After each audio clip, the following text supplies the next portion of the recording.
Baik, bersua kembali. Saudara, bermula 12:01 tengah malam semalam, penguatkuasaan Perintah Kawalan Pergerakan ataupun PKP bukan sahaja melibatkan Polis Diraja Malaysia, malah juga memperlihatkan keterlibatan Angkatan Tentera Malaysia, Rela dan juga Angkatan Pertahanan Awam ataupun APM untuk berbicara mengenai keterlibatan pasukan elit dalam Perintah Kawalan Pergerakan ini. Kita cukup berbangga sekali dapat bersama dengan individu nombor 1 dalam ATM, iaitu Panglima Angkatan Tentera Jeneral Tan Sri Effendi Buang bersama dengan kita pada pagi ini dalam Selamat Pagi Malaysia. Assalamualaikum, Tan Sri.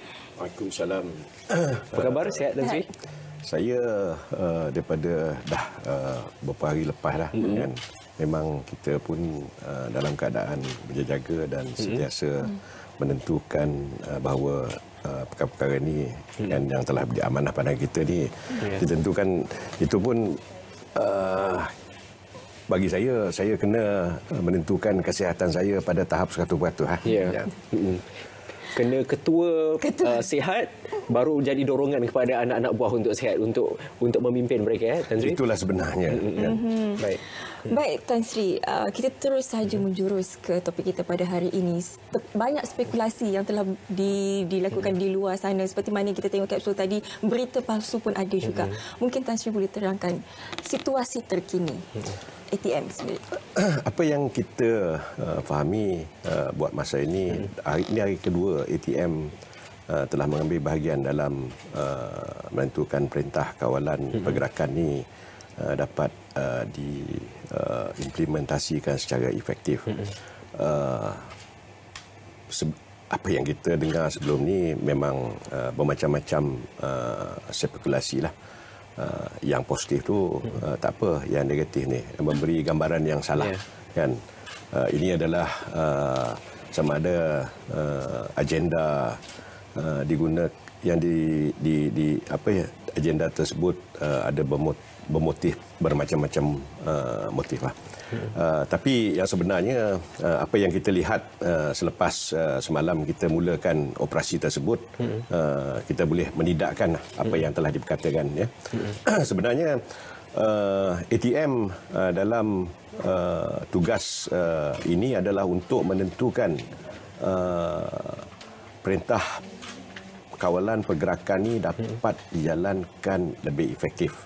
Pada mulanya tugas ini diberi kepada PDRM. Kan.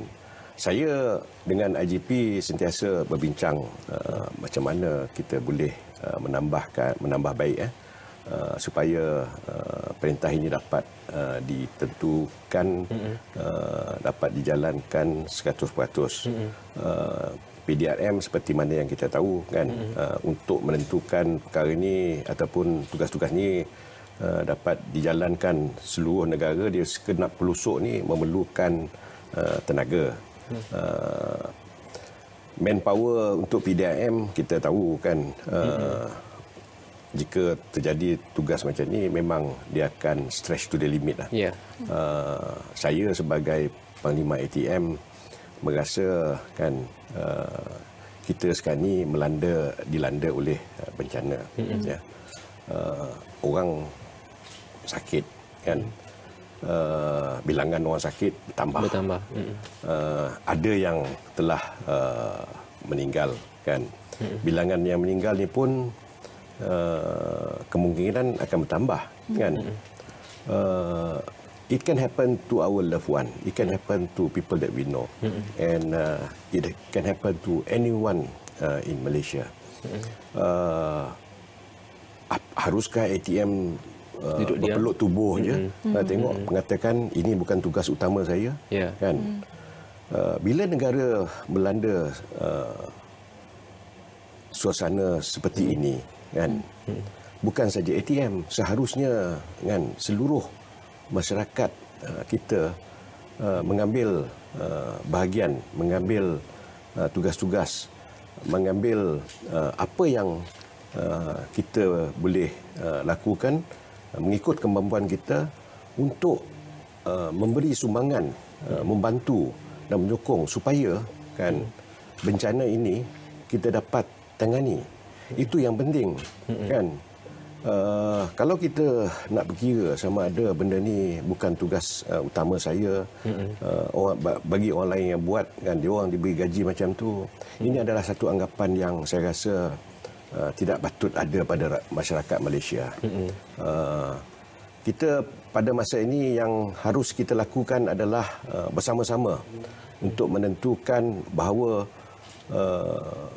konsep kawalan pergerakan ni dapat dilaksanakan 100%. Ini adalah satu cara yang telah dibuktikan berjaya untuk memberhentikan merebaknya wabak COVID-19 ni, kan. Sebab apa? Dengan cara ini kita boleh mengimplementasikan social distancing. Social distancing ni, kan, adalah untuk menentukan, satu, identified siapa yang dah kena, dua, dapat isolatekan dia, dan untuk dia tidak berjalan merata tempat dan menjangkiti orang-orang yang tidak mendapat penyakit ini. Sebab itulah saya 100% memang saya percaya bahawa mengimplementasikan social distancing ni harus dilakukan. Saya sebagai ketua ATM dan anak-anak buah saya committed dan percaya bahawa perkara ini harus dilakukan dan ditentukan ia dilakukan. Ya. Secara keseluruhannya bercakap tentang anak buah ini, kira-kira 7,500 anggota ATM meliputi ketiga-tiga cabang akan terlibat dalam tempoh PKP sehingga 31 Mac ini. Cuma masyarakat masih belum faham mengenai apakah skop tugas ATM dalam pelaksanaan ini. Adakah redundant dengan bidang tugas yang dilaksanakan Polis Diraja Malaysia? Bagaimana, Tan Sri? Seperti yang saya nyatakan awal tadi, bahawa tugas kita adalah untuk membantu tugas PDRM. Saya bagi contoh. Sekarang ni tugas yang kita lakukan untuk menentukan perintah kawalan pergerakan ini dapat dilaksanakan 100%. Satu adalah untuk membuat sekatan jalan, kan. Ini adalah untuk menentukan supaya orang tak keluar ikut suka hati dia, kan. Kedua adalah membuat rondaan, kan. Pergi ke tempat-tempat supaya kita dapat menentukan bahawa tak ada orang nak berkumpul, kan. Tak tentu ada. Dan pada masa yang sama untuk menyebarkan informasi mengatakan kita harus berada di rumah supaya tidak merebak ataupun dijangkiti oleh penyakit ini. Dan pada masa yang sama juga kita nak melihat bahawa, kan, tidak ada mungkin perkara-perkara yang tidak inginilah, kan, yang akan berlaku semasa orang tengah sibuk dengan COVID-19 ni. Oleh yang demikian, persoalan sama ada redundant tak redundant ni tak timbullah. Seperti yang saya kata pada awal tadi, kan, bukan saja ATM harus mengambil bahagian ini, sepatutnya semua masyarakat semua ambil bahagian ini. Satu lagi yang kita harus faham bahawa seperti yang kita lihat, apa yang saya kata awal tadi, adalah disiplin masyarakat, kan. Kita lihat, saya bagi contohlah, China dengan Korea, mereka telah berjaya untuk meredakan wabak ini. Ini sebab apa? Sebab disiplin, sama ada didisiplinkan oleh pihak berkuasa ataupun masyarakat itu sendiri ada very strong disiplin, ya. Jika perintah mengatakan social distancing ni amat perlu dilaksanakan, mereka melakukan, kan. Sebab itulah kita nampak dia punya keputusan tu, kan, dia berjaya, kan. Selagi kita tak dapat menerap ini pada diri kita, mengatakan kita harus mengambil bahagian ni, mana dia responsibility to yourself and your family, ya. Kalau kata jangan bercampur dengan orang ni, kan, buat masa ni janganlah bercampur, itu je, kan. So that small effort tu kan daripada diri kita sendiri kan will make a big difference to the country. Ya. Ya, betul. Arahan telah pun dikeluarkan, tapi ada lagi segelintir ataupun 10% yang telah seperti diberitahu semalam masih lagi berlega-lega di luar sana. Tindakan daripada pihak ITM terhadap mereka yang masih ingkar dengan arahan ini. Ini kita ada standard SOP kita yang kita guna dengan oleh pihak penguasa ni, ATM, PDRM dan juga yang lain rela APM ni kan. Pertama kali kita menggunakan approach menasihati. Lepas tu kita bagi amaran. Lepas tu of course kalau masih mereka engkar dan kita akan gunakan undang-undang lah untuk menahan mereka kan. Perkara legal tak legal menahan ni sebab tu kita bertugas bersama dengan PDRM. PDRM di bawah Akta Polis kan, mereka boleh melakukan ini kan. So our part dekat situ untuk menentukan perkara ini dapat dilaksanakan sebaik mungkin dan juga menentukan pencapaian yang tinggi tentera dimasukkan supaya elemen-elemen ini boleh dibuat. Menyentuh perkara tentang yang segelintir masyarakat yang tidak patuh dan tidak indah kan. Sama ada mereka tidak faham ataupun tak ambil kisah ataupun dengan kepahaman ini penyakit orang lain tak boleh kena pada saya kan. Ataupun ada setengah tempat tu mungkin dia percaya ini penyakit orang bandar je kan, orang kampung tak mungkin kena. Apa yang kita dah lihat sekarang ni pertama kali adalah perkara COVID-19 ni dia tak melihat status dan sebagainya. Tak melihat agama, tak melihat kaum, usia. Tak melihat usia kan, tak melihat profession pun kan. So benda ni we cannot take it for granted kan. Oleh yang golongan yang mana yang tak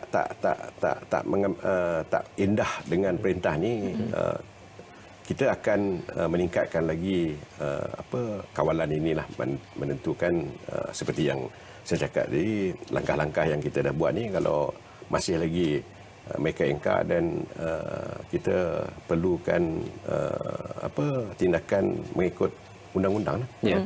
Baik, kita harapkan tidak ada pakcik-makcik yang sedang menonton rancangan Sabah Malaysia sekarang ini di warung-warung kopi sebab mereka ini antara golongan yang dilaporkan masih lagi degil dan ingkar kepada pematuhan yang PKP. 10% tu. Ya.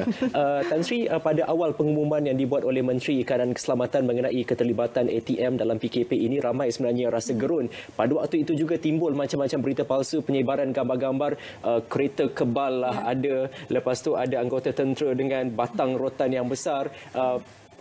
Penggunaan aset ATM sepanjang PKP ini mungkin Tan Sri boleh clarify kepada masyarakat. Pertama kali apabila kita ditugaskan untuk PKP ini, kita melihat siapa kita bertarget kan. Rakyat Malaysia bukanlah musuh kita kan. Rakyat Malaysia bukanlah kata orang target yang agresif kan. Maka kita kena match lah. Apa yang kita nak gunakan dengan apa tugas yang kita nak lakukan. Mission kan? So dalam menjalankan tugas ini, kita menentukan ialah apa yang kita guna sekarang ni adalah personal weapon untuk kita punya self protectionnya, tapi tanpa ada niat pun kalau nak gunakan benda tu tak sepatutnya. Saya rasa kan seperti yang saya kata tadi kan, ini untuk menentukan rakyat Malaysia kan yang mungkin tak nak dengar perkara ataupun tidak ambil kerjasama ni kan. Jadi tiada perlu untuk kita menggunakan aset-aset berat kita. Saya percaya bahawa apabila benda ini telah berjalan, dan saya berharapkan bahawa mana yang tidak mahu mengikut perintah tu, please dengarlah kan. Ini bukan untuk kebaikan siapa-siapa. Ini adalah untuk kebaikan kita semua. Kan? Jika COVID-19 ni tidak dapat dibendung disebabkan kita tak nak bekerjasama, kan? Tak ada orang lain yang akan susah, kita sendiri yang akan susah, kan? Kita ingat kita boleh lepas untuk melakukan apa yang kita dah buat selama ini sebab kita rasa benda ni tidak ada kena-mengena dengan saya atau tidak mengena dengan orang tu, kan? Dengan beranggapan macam tu, kalau semua orang beranggapan macam tu, then kita punya tujuan untuk melakukan PKP ni tidak akan dapat tercapai, kan? Dan saya percaya dan saya juga komited dan anak buah saya komited untuk menentukan apa yang telah diletak di depan kita ni untuk melaksanakan perkara ini secara efektif akan dilakukan, kan? Akan dilakukan bukan disebabkan kita suka nak buat macam tu. Ini adalah untuk kebaikan Malaysia, kebaikan rakyat Malaysia dan juga at the end of the day is all about kita punya peace and harmony. Mungkin Terasi boleh terangkan sedikit standard operating procedure yang dijalankan oleh ATM bagi mengawal keselamatan rakyat sekarang ini. Kita standard operating procedure seperti yang telah tertera dengan tugas-tugas kita. Pertama kali adalah untuk menentukan rakyat ataupun masyarakat mengikut perintah yang telah dinyatakan dalam PKP ni. Apa dia, kan? Satu, jangan keluar rumah. Yang dua, jangan berkumpul. Ketiga, jangan keluar jika tidak ada keperluan yang mendadak, kan? That is a basic SOP kita, kan? Jika mereka engkar, dan macam saya cakap tadi, pendekatan dia sama, kan? Mungkin benda ni dah sampai ke tahap hari ke-6 ni, kan? Kita percaya semua orang dah tahu. Mungkin orang yang saja-saja buat ni, mungkin dia nak kata orang nak test lah, kan? Dia kebal atau tak kebal, kan? Kita tak naklah sampai ke peringkat mana kita terpaksa menggunakan kekerasan ke apa, kan? Tidak perlu pun. Tapi seperti yang saya nyata awal tadi, bahawa apa yang kita lakukan dan terpaksa lakukan adalah untuk kebaikan rakyat Malaysia. Jika ada segelintir masyarakat Malaysia yang tidak peduli, apa akan akibatnya kepada seluruh masyarakat Malaysia ni, kan? Jika ada golongan yang masih berdegil lagi dan mereka ini adalah sebagai satu apa kata orang hazard kepada seluruh masyarakat mereka, dan kita tanya diri kita sendiri, apa yang harus kita buat, kan? To protect the masses ni, to protect rakyat masyarakat yang at large ni, kan? Haruskah kita berdiam diri saja ataupun memberi mereka peluang, kan? Adalah tidak adil, kan?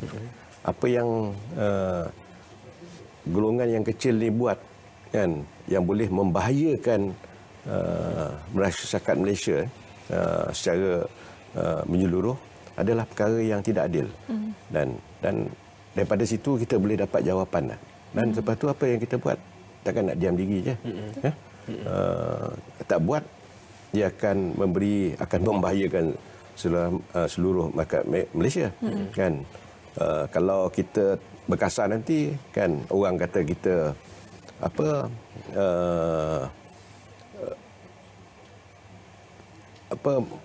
against the human right, kan?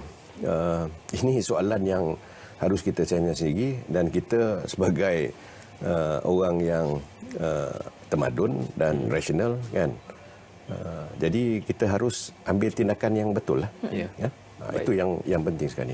Baik, itu SOP yang digariskan oleh ATM untuk mengendalikan orang ramai sepanjang tempoh PKP ini.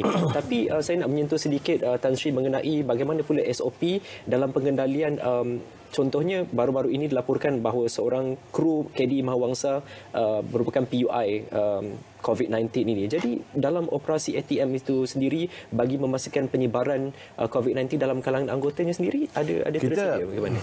Ini daripada awal lagi kita dah ada kita punya SOP sendiri kan. In fact sekarang ni pada masa sekarang ni kan di camp-camp ni kita lakukan kita punya kawalan pergerakan sendiri kawalan pergerakan dan juga kita buat saringan kepada semua orang kan.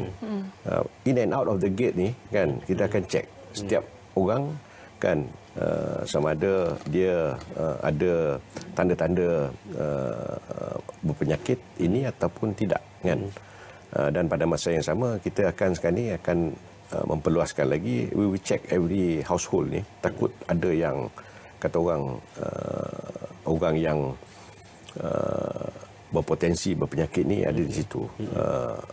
Nak menjawab tadi yang suspek ni memang kan daripada dulu lagi kita pun ada yang sebelum PKP ni dilakukan kan ada yang keluar yang pergi kenduri apa semua ni. So perkara ni saya berterima kasih kepada anggota-anggota saya kerana telah tampil ke hadapan kan. Bila dia rasa dia suspek ataupun ada kemungkinan kontak dengan orang yang suspek kan dia maju ke hadapan. Dia kata kemungkinan saya dalam golongan yang berisiko. So kita ambil kan ramai kan kita ambil dan kita record dan kita house quarantine kan dia orang kan. Ini adalah menentukan perkara ini tidak akan merebak kepada anggota-anggota lain. Ini adalah penting sebab apa? Kita ni adalah benteng pertahanan frontliners kan, bukan saja daripada COVID-19 ni. Dan juga untuk menentukan kedaulatan kita. Jika askar sendiri yang kena, dan masalah kan. So tidak ada cara lain dalam masyarakat ataupun dalam tentera ini dengan keluarga mereka kita terpaksa melakukan ataupun pengawalan yang lebih stringent lah. Anggota yang telah dikerahkan bagi mengawal keselamatan negara ini, bagaimana dengan jadual mereka? Ada shift ataupun setiap hari akan bertugas? Kita melakukan 3 shift, 8 jam. Pasal apa? Sebab we try to give them a good rest after katakan 8 hours punya ni. Mereka perlu untuk mendapatkan seperti itu supaya mereka dapat fokus dan lebih efisien lah. Dan kita percaya benda ni dia bukan berlangsung sehari dua kan. Ini akan berlanjut sampai 31 bulan. Mungkin kita tak tahu lebih panjang mungkin kan. So I have to kata orang jadualkan mereka supaya apabila mereka bertugas ni mereka dapat melakukan tugas tersebut dengan cara yang lebih efektif lah kan. Mana dia body and mind ni health, kata orang sihat lah. Baik, Tan Sri, sekiranya keadaan semasa penularan COVID-19 ini di dalam negara kita meningkat, sekarang ini pun dah meningkat, kalau kita lihatkan fasiliti kesihatan di kerajaan seperti hospital dan juga klinik, mungkin memerlukan sedikit pertimbangan ATM untuk hospital tentera. Ini kita telah pun telah pun bersedia dan penyelarasan dengan Kementerian Kesihatan pun dah ada. In fact, kita punya medical corps pun bekerjasama dengan KKM sekarang ni kan. Bukan sehari dua lepas kan. Ni pun dah bermula apabila COVID-19 ni menjadi satu wabak kepada negara Malaysia. Hospital ATM bersedia untuk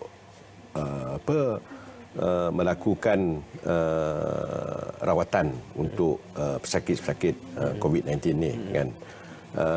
Kita pun telah menyediakan ward-ward khas dan juga unit-unit untuk melakukan saringan. Katakan ada seseorang yang suspek nak buat ni, kita akan ambil dia punya saringan, screening, dan kita akan buat apa yang sepatutnya lah. Ini adalah sebahagian pada tugas kita sekarang ni, dan juga persediaan jika wabak ni kata orang berterusan dan membesar. Kan? Perkara ini is within or dalam telah pun kita buat sekarang ni. Okey. Baik. Tan Sri, sedikit juga mengenai jumlah anggota yang tadi dari segi fasiliti kemungkinan untuk ditambah kalau keadaan ini masih belum dapat dikawal? Diperlukan, kan, kita bersedia untuk menambahkan anggota kita, dan juga kita akan menggunakan teknologi untuk membuat pengawasan seperti menggunakan drone dan juga UAV. Okay. Perkara ini saya telah bincangkan dan mendapat bantuan daripada industri tempatan. Kita ada, tapi mungkin untuk jumlahnya perlu ditambahkan, kan. Jadi dengan menggunakan teknologi ini boleh menambah baikkan pengawasan kita, kan. Seperti kita lihat di negara-negara macam China, kan, dia menggunakan pengawasan drone ni untuk melihat ke mana ada orang yang melanggar peraturan. Bila kita boleh expect penggunaan drone? Kita dalam persediaan sekarang ni, kemungkinan saya rasa dalam sehari dua ni kita boleh mulakanlah. Kita sedaya upayanya untuk melihat macam mana kita boleh menambah baik tugas kita ni, because setiap komunitian, di setiap golongan masyarakat yang bertanggungjawab atas menangani COVID-19 ni ada tanggungjawab mereka sendiri. Untuk kita melihat bahawa kita akan lakukan apa yang kita rasa perlu untuk menambah baik supaya kita dapat melakukan tugas kita dengan lebih efektif. Baik. Baik. Dalam pelibatan awal, peringkat awal ni lah daripada ATM sendiri, adakah memfokuskan kawasan tertentu atau mungkin di zon merah sahaja ke, ataupun di mana? Sebab ada juga yang mengatakan tak nampak pun lagi kat mana ATM ni. Ya. Tugas-tugas ni kita dah berbincang dengan PDRM, kan, bahawa fokus di kawasan-kawasan tertentu untuk permulaan ini. Seperti yang kata saya tadi, sama ada nampak anggota ATM ke tak ni, ini telah pun dibahagi tugas-tugas dia. Pada masa yang sama, saya ingin menyatakan di sini bahawa jika diperlukan lagi kita meluas tugas kita dan menambah orang kita, kan, kita akan tambah. Perkara ni kata orang akan dikaji dan dilihat setiap hari keperluan-keperluan ini, kan. Tapi yang pentingnya seperti yang saya nyatakan tadi, ATM committed, dan kita sentiasa melakukan tugas kita dengan penuh dedikasi untuk mencapai objektif kita yang telah pun diamanahkan oleh kerajaan dan juga rakyat Malaysia. Baik, pastinya selepas tempoh sehari atau 2 hari ini, anda jangan risau kalau anda tidak dapat melihat secara fizikal anggota ATM itu, kerana ATM akan menggunakan pakai aset drone dan juga UAV untuk memantau pergerakan anda di seluruh negara, insya-Allah. Terakhir sekali, Tan Sri, sebelum kita menutup perbualan ini, sedikit pesanan bukan sahaja untuk masyarakat, malah anggota ATM sendiri dalam mengawal penularan wabak COVID-19 ini. Sepanjang bukan sahaja PKP mungkin akan berterusan sehingga kita benar-benar bebas daripada virus ini, Tan Sri. Pertama kali, saya mengucapkan terima kasih kepada ATM kerana memberi peluang kepada saya pada pagi ini untuk berkongsi pendapat dan juga meluahkan rasa saya tentang bahayanya COVID-19 ini. Saya menyeru kepada semua rakyat Malaysia bahawa wabak COVID-19 ini adalah satu wabak ataupun penyakit yang membahaya. Mungkin kita tak faham lagi, tapi kita boleh lihat ya. Contoh-contohnya, benda ni bukan terjadi kepada kita saja, terjadi kepada seluruh masyarakat dunia. Kita boleh lihat contoh yang baik dan contoh yang tak baik, kan? Jika kita tidak serius, tidak committed dan tidak mengambil bahagian diri sendiri kita untuk mengambil langkah-langkah yang telah diberi kepada kita, dinasihat kepada kita, it is our choice whether you want to see kata orang benda yang berjaya ataupun yang gagal. Tapi semestinya perkara ini saya kata bahawa langkah-langkah yang kita lakukan ini, this is what you can say, failure is not an option. Kan? Failure is not an option. Kita tak nak melihat orang kesayangan kita, orang yang kita kenal dan juga orang yang berada sebagai rakyat Malaysia ni kan akan merana, kan? Satu, ada yang meninggal, dua, ada yang kena penyakit ni, dan tiga, kan akibat-akibat orang yang dah terkena ni, kan? Jika perkara ni berlarutan, kan, banyak perkara-perkara ataupun keadaan-keadaan yang kita tidak boleh bayangkan akan berlaku.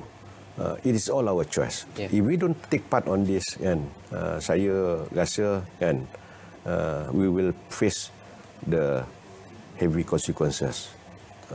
Saya menyeru pada rakyat Malaysia, tolonglah, kan, bekerjasamalah untuk menentukan bahawa langkah-langkah yang telah dinyatakan untuk membentikan penyakit COVID-19 ini dapat dijalan dan dibuat dengan jayanya.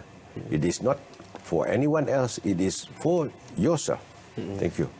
Baik, dengar baik-baik pesanan daripada APAI ini supaya memastikan kesejahteraan bukan saja diri anda, malah masyarakat Malaysia secara keseluruhannya. InsyaAllah kita doakan yang terbaik. Terima kasih banyak-banyak Tan Sri Effendi Buang kerana bersama dengan kami di Selamat Pagi Malaysia. Semoga apa sahaja yang dilakukan oleh ATM, polis ataupun kesemua anggota keselamatan dapat benar-benar menyekat penularan wabak COVID-19 dalam negara ini. Ya, betul.